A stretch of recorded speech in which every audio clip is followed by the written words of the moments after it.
இதுவரை ஓல்டு லிஸ்ட்ல வந்த மொத்த எண்ணிக்கை பார்த்தீங்கன்னா 21 பேர். அதிலிருந்து 10 பேரை இப்போ சூஸ் பண்ண போகிறோம் அடுத்த ரவுண்டுக்கு அப்படின்னு சொல்லியிருந்தாங்க.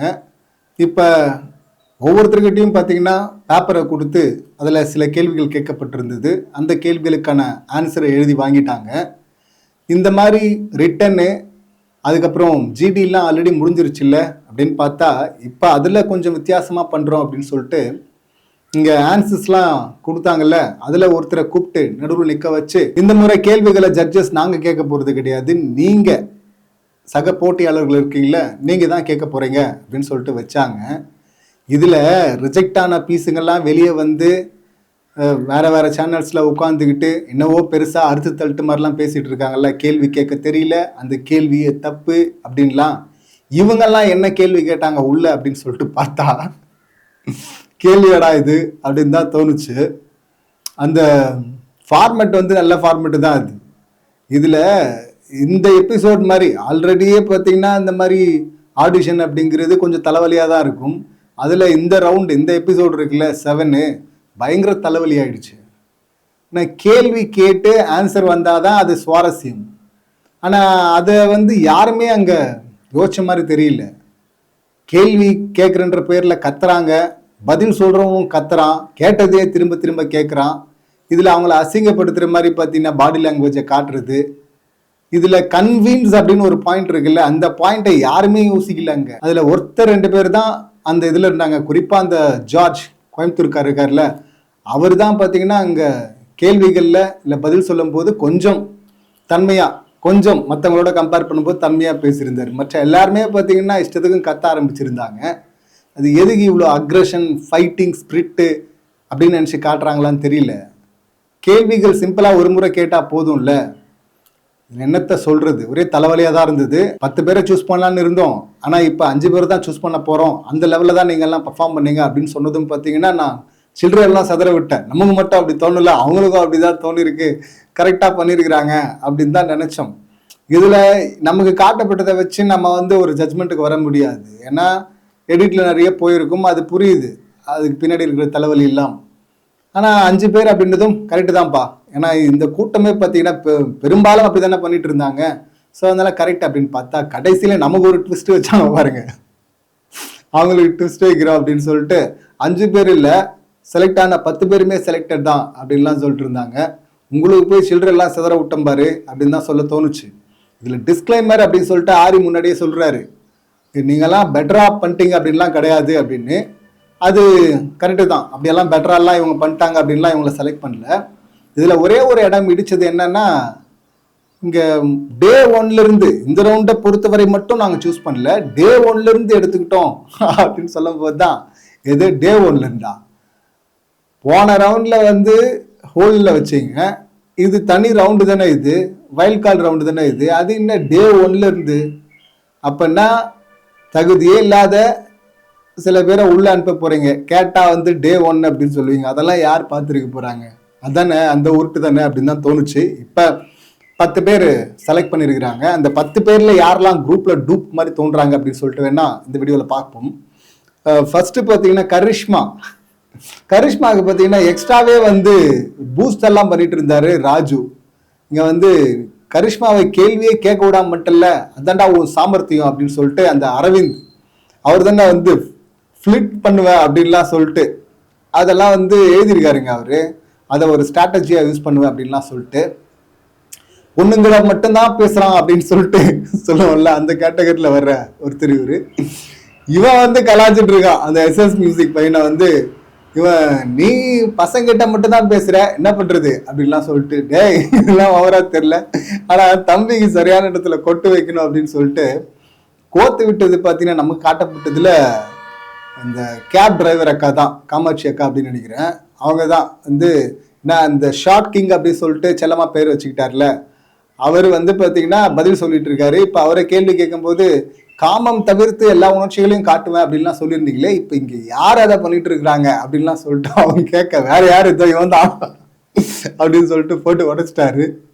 அதுக்கப்புறம் தான் அவங்க வந்து திரும்பவும் அந்த கேள்வியை கேட்டு இன்னும் எக்ஸ்ட்ரா எடுத்துட்டு போக பார்க்க தம்பி வந்து சுதாரிச்சுட்டான், இது நம்மளை நோக்கி வருது அப்படின்னு சொன்னதும் பார்த்தீங்கன்னா தப்பு தான், இந்த கேள்வியை கேட்டு தப்பு தான், கேட்டு நாங்கள் தான் வாங்கிட்டோம் அப்படின்னு சொல்லிட்டு மைக்கை வாங்கி அழகா டைவர்ட் பண்ணி விட்டா அப்படி. அது ஒரு நல்ல ட்ரிக்கு தான். இதுல ஏன் கரிஷ்மாவுக்கு பில்டப் பண்ணாங்கல்ல ஃபர்ஸ்ட், இப்போ வரையும் பாத்தீங்கன்னா கரிஷ்மா ஒன்றும் பண்ணல. ஏற்கனவே இந்த ரவுண்ட்ல ஒன்றும் பண்ணலன்னு தான் ஹோல்ல போட்டாங்க. இப்போ இந்த ரவுண்ட்ல பெருசா பண்ண மாதிரி தெரியல, பிரில்லியண்டா கேள்வி கேட்ட மாதிரியும் தெரியல, ஒன்றும் இல்லை. அங்கே கடலை போட்டு இருந்திருக்காங்க போல இருக்கு. ப்ரொடியூசர் அப்படின்னு சொன்னதுனால அந்த கேட்டகரியில் இருந்ததுனால எடுத்துட்டாங்களான்னு தெரியல. குரூப்ல டூப்பு அப்படின்னா கரிஷ்மாவை சொல்லலாம். ஷாக்கிங் அப்படின்னு சொல்லிட்டு இன்ட்ரோ பண்ணிக்கிட்டார்ல, அவர் ஓகே தான் சூஸ் பண்ணதில்ல. அடுத்து அரவிந்த், இவர் தான் இந்த ஃபிளிட்டிங் ஸ்கில்ஸ் அப்படின்லாம் எழுதினவர்.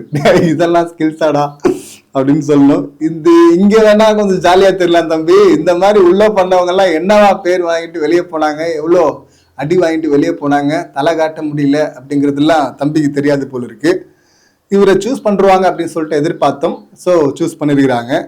அடுத்து பார்த்தீங்கன்னா ஹைட்டு தினேஷ். நான் ஹைட்டு தினேஷ் அப்படின்னு நினச்சேன். இப்போ வந்து ஹைடி தினேஷ் அப்படிங்கிற ஹைட்டா மிமிக்ரிலாம் பண்ணுவேன், மிமிக்ரியா ரேப் பண்ணுவேன் அப்படின்லாம் சொல்லிட்டு இருந்தார்ல, ஸ்டண்ட்டு யூனியனில் இருக்கிற மாதிரி இருந்தார். அவரையும் சூஸ் பண்ணியிருக்கிறாங்க. அவரும் பார்த்தீங்கன்னா கத்திக்கிட்டு தான் இருந்தார். ஸோ இந்த டாஸ்க்கை வந்து நம்ம வந்து ஜட்ஜ் பண்ணவே முடியல. எல்லாரும் கிட்டத்தட்ட ஒரே மாதிரி தான் இருந்தாங்க. இப்போதைக்கு அவரை சூஸ் பண்ணியிருக்கிறாங்க. இவரும் ஒரு எக்ஸ்ட்ரா லக்கேஜ் அப்படின்னு தான் நான் பார்க்குறேன். அடுத்த ரவுண்டில் கட்டி விட்டுருவாங்க. டெம்போலாம் வச்சு கட்டுத்திருக்கும்பா, பார்த்து போட்டு தாப்பா அப்படின்வாங்கல்ல. ஸோ அந்த மாதிரி தான் அடுத்த ரவுண்டுக்கு நாங்கள் ப்ராப்ஸ் எல்லாம் வாங்கி எல்லாம் செட்லாம் பண்ணிட்டோம்ப்பா, அதுக்கு ஆள் தேவைப்பா அப்படின்னு சொல்லிட்டு கூப்பிட்டு போகிற மாதிரி தான் தெரியுது. ஸோ அந்த லிஸ்ட்டில் தான் இவரையும் வைக்கணும். அதுக்கப்புறம் பார்த்தீங்கன்னா ரெஸ்டாரண்ட் ஓனர், அந்த மாஸான சம்பவங்களை சொல்லுங்க அப்படின்னா, ட்ரெயினில் ஒருத்தனை அடிச்ச, அப்புறம் டெய்லரை அடிச்ச அப்படின்லாம் சொல்லிட்டு இருந்தாங்கல்ல. இதெல்லாம் மாஸ் இல்லைம்மா, நீ 24 வயசுல வந்து ஒரு ரெஸ்டாரண்ட்டை ஓன் பண்றல்ல, இதுதாம்மா மாசு அப்படின்லாம் சொல்லியிருந்தார்ல. இப்போ கூட பார்த்தீங்கன்னா அவங்க பேசிட்டு போகும்போது மாஸ்னா அப்படின்னு சொல்லிட்டு விளக்கெல்லாம் கொடுக்கும்போது அவங்க அவுட்டா அப்படின்னு தான் நினைச்சோம். பட் அவங்க ஒன்று எழுதியிருந்தாங்க அங்கே வந்து, அது கேள்விகளும் பார்த்தீங்கன்னா தப்பான கேள்விகள் தான். நீங்களே வந்து உங்களை சொல்கிறீங்க ஃப்ளா இருக்குது அப்படின்னு சொல்லிட்டு, அப்புறம் எதுக்கு உள்ளே போனோன்னு போது எங்கள் ஃப்ளா இல்லாத ஆள் யாருங்க அப்படின்லாம் சொல்லியிருந்தாங்க. அதெல்லாம் வேலிடாக தான் பேசியிருந்தாங்க. அந்த மாதிரி வேலிடாக எடுத்துகிட்டு போயிட்டு இருந்திருக்கலாம், பட் எடுத்துகிட்டு போகல. பட் இவங்களையும் சூஸ் பண்ணியிருக்காங்க இப்போதைக்கு. அடுத்து பிரியங்கா பால், ஆங்கர் ஆகணும் அப்படின்னு சொல்லிட்டு இருந்தாங்கல்ல. ஆங்கர் எல்லாம் பண்ணி குழந்த மாதிரி அடம் பிடிச்சிருந்தாங்களே, எனக்கு க்ரீன் கார்டு தான் வேணும்னு. அவங்க தான் அப்படின்னு நினைக்கிறேன். வேற காஸ்டியூமில் எனக்கு சரியாக புரியல, அவங்களா தான் இருக்கணும் அப்படின்னு நினைக்கிறேன். என்னை வந்து யாருமே வெறுக்க மாட்டாங்க, விஜேஎஸ் கூட என்னை பிடிக்கும் அப்படின்லாம் வேற சொல்லிட்டு இருந்தாங்க. அவங்களையும் சூஸ் பண்ணி வச்சிருக்கிறாங்க. அடுத்து அபிநயா சவுண்டு பார்ட்டி. ஆக்சுவலாக இந்த அபிநயா இன்னொன்று ஐஸ்வர்யா 2 பேரும் வந்தாங்களா, 2 பேரும் ரூம் ஷேர் பண்ணுறாங்களா. அதில் முதல்ல ஐஸ்வர்யா கிட்ட தோத்துறக்கூடாதுன்னு சொல்லிட்டு இந்த சவுண்டு பார்ட்டி தான் பார்த்தீங்கன்னா அது போட்டு உடச்சிது. 2 பேரும் ஒரே ரூம் அப்படின்னு சொல்லிட்டு நம்ம அப்போவே சொன்னோம், வெறும் சவுண்டு தான் இருக்குது, வேலிட் பாயிண்ட்லாம் இல்லை அப்படின்னு சொல்லிட்டு. இந்த ரவுண்டில் இந்த 2 பேர்லேருந்து ஒருத்தரை சூஸ் பண்ணோன்னா ஐஸ்வர்யாவை தான் சூஸ் பண்ணுவாங்க அப்படின்னு தான் நான் நினச்சேன். பட் ஐஸ்வர்யாவே வந்து பார்த்தீங்கன்னா இந்த ரவுண்டு நான் ஒழுங்காக பர்ஃபார்ம் பண்ணவே இல்லை அப்படின்னு சொல்லும்போது, கேள்விகள் கேட்கல, அந்த செஷனில் அவங்க வரல அப்படின்னும் போது கேள்வி கேட்டாங்க இந்த அரவிந்த் கிட்ட. ஆனால் ஆக்டிவாக இல்லைன்னு அவங்களே ஒத்துக்கிட்டதுனால ஓகேன்ட்டாங்க. நான் உன்னை ரொம்ப எதிர்பார்த்தது அப்படியே நடந்துச்சு. என்னன்னா இவங்க மாறி மாறி பேசும்போதும் கேள்விகள் கேட்கும் போதும் பார்த்தீங்கன்னா அந்த சண்டை தொடர்ந்துட்டே இருக்குங்க.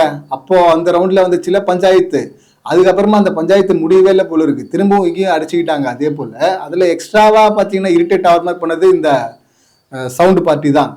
இந்த சவுண்டு பார்ட்டியை வந்து அமுச்சிருவாங்கன்னு பார்த்தா அபிநயா ஐஸ்வர்யா சொன்னதுனால ஐஸ்வர்யாவை அனுப்பி விட்டாங்க. ஆனால் இதில் இன்னொன்று சொல்லணும்னா, நான் எதிர்பார்த்தது என்னன்னா, இந்த 2 பேரும் அடிச்சுக்கிட்டே இருக்கிறாங்கல்ல, ரிசல்ட்டுக்கு அப்புறம் பார்த்தீங்கன்னா ஒரு எமோஷனல் மொமெண்ட் 2 பேருக்குள்ள வரும் அப்படின்னு எதிர்பார்த்தேன். கரெக்டாக ஸ்கிரிப்ட் மாதிரியே பண்ணிட்டாங்க. இதில் ஐஸ்வர்யாவே பார்த்தீங்கன்னா நான் போனாலும் ஓகே, அவங்க போனாலும் ஓகே அப்படின்னு சொல்லிட்டு சொன்னதில் அது வாண்டடாக சொன்ன மாதிரி தெரில.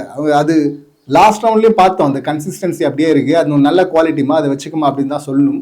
உடனே இவங்க போயிட்டு ஹக் பண்ணுறது அங்கே ஒரு நெகிழ்ச்சியான மூமெண்ட். அது இவங்க பண்ணியிருக்கலாம். இதில் வந்து இவங்க போய் ஹக் பண்ணுறதுனால இவங்களுக்கெல்லாம் ஒன்றும் ஸ்கோர்லாம் ஏறல சவுண்டு பார்ட்டிக்கு. அதை இனிஷியேட் பண்ணாங்கல்ல ஐஸ்வர்யாவுக்கு தான் அந்த ஸ்கோர் ஏறணும், அப்படி தான் ஏறிச்சு.